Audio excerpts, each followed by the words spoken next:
So what do you do when there is this nagging resentment towards ancestry and, yeah, basically nagging resentment towards ancestry and what they stand for? And this I mentioned because, well, it's Day of the Dead season here in Mexico. This is, again, a typical house or business altar here in Mexico. And, well, it's a time to reflect on ancestry, on our roots, to mingle with our ancestors. Literally, people mingle with their ancestors.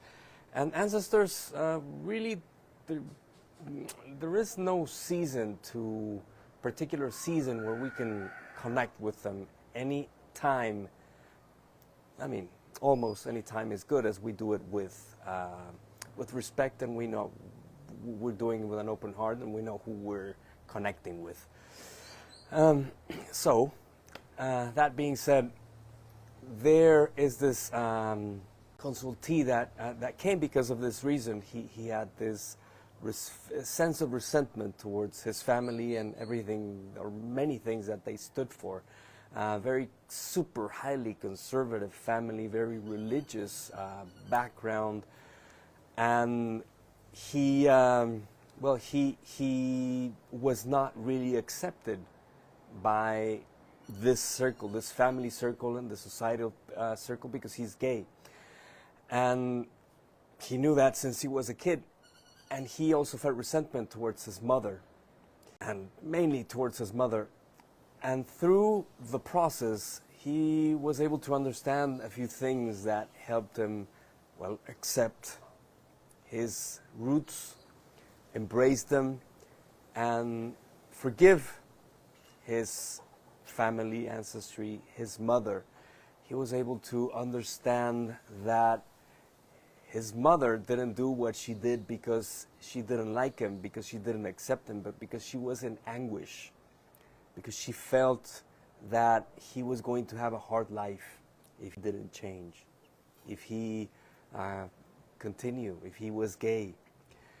And he understood this, and he embraced that, and he forgave her, and just like this big block just went away. And he also understood the hardships his family had lived through in order throughout history, and how tough that had made them. And this was an amazing insight, because it also helped him to understand and accept his background, his family background. And that was very beautiful for him, and he just felt so released of all these burdens, and so much more free, and so much more embraced, because we need to understand that on the other side, our ancestors, they see things differently. They're not longer human, so they're not attached to certain conditionings. So that makes them, that gives them, many of them, not all of them, depending on where they go from this life to the other, to what the Mayans call the real life, or to the sea of life. So depending on where they land, where they have to go, what process they have to go through.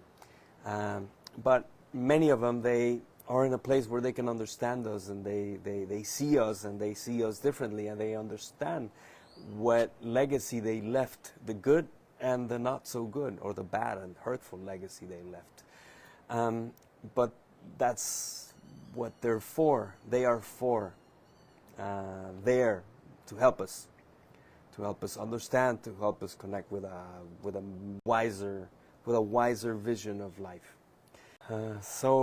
Connecting with this wisdom of our ancestors is important for us to realize many things, and to let go of many shadows also, and burdens that should not be there.